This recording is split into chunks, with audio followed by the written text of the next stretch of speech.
मेरी नई नई शादी हुई थी। 10 से 15 दिन हुए थे। मेरी बीवी ने कहा, मुझे मेरे माँ बाप के घर ले चलो। मैं अपनी बीवी को उसके माँ बाप के घर ले गया। रात को मुझे शहवत ने तंग किया। मैंने अपनी बीवी से इसरार किया हम बिस्तरी के लिए। मेरी बीवी को मेरी ये बात नागुज़ीर गुजरी। मेरी बीवी ने मुझे हम बिस्तरी से रोक दिया। सुबह हुई, मैं अपनी बीवी को साथ लेकर अपने घर आ गया। मेरी बीवी मुझसे बात करती थी, मैं मुंह बनाकर उसकी बात का जवाब देता था। मेरी बीवी को महसूस हो गया था मेरे शौहर को मैंने अपने माँ बाप के घर हम बिस्तरी से मना किया था, इसलिए मुझसे नाराज़ है।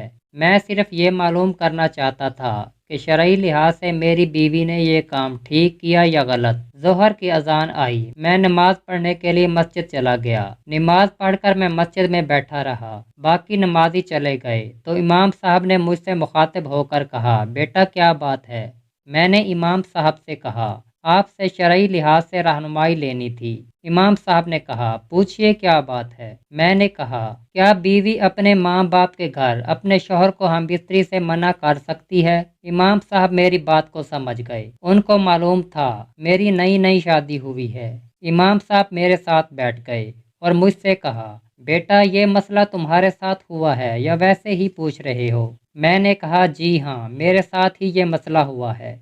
इमाम साहब ने कहा, क्या तुम्हारी बीवी तुम्हारे अपने घर में भी यही सलूक करती है? मैंने कहा, नहीं। इमाम साहब ने कहा, बेटा ये शरई लिहाज से दो सतूनों का मामला है। पहला सतून ये है, अगर तुम अकेले हो, तुम्हें देखने वाला कोई नहीं और तुम्हारी बीवी तंदुरुस्त भी है, तुम्हारी बीवी हरगिज़ तुम्हें हम बिस्तरी से इनकार नहीं कर सकती। दूसरा शरई सतून अदब व एहतराम का सबक देता है। बेटा ये बहुत गौर तलब बात है। एहतराम का रिश्ता बहुत नाजुक होता है। बेटा तुम्हारी बीवी को तुम्हारे ससुराल ने रजामंदी से आपको दिया था। मैंने कहा, जी हाँ। इमाम साहब ने कहा, उनको पता नहीं था कि उनकी बेटी आपके साथ हम बिस्तरी करेगी। ये शरई लिहाज से बिल्कुल जायज़ था। मैंने कहा, जी पता था। बस इस बात को अपने जहन में बिठा लो, आपकी बीवी ने इसलिए आपसे हम बिस्तरी से माजरत कर ली। अगर तुम्हारी बीवी के माँ बाप या उसके बहन भाई को इस अमल का जो तुम करने जा रहे थे, जो बिल्कुल शरई अमल था, पता चल जाता तो क्या तुम उनसे नजरें मिला पाते? तुम्हारी बीवी को इस बात का डर था, इसलिए तुम्हारी बीवी ने हम बिस्तरी से इनकार किया। इसको अदब और एहतराम का सतून कहा जाता है। बेटा हमारे इस्लाम में हर बात की बड़ी गुंजाइश है। मैं समझ गया इमाम साहब मुझे क्या समझाना चाह रहे हैं। मैंने इमाम साहब का शुक्रिया अदा किया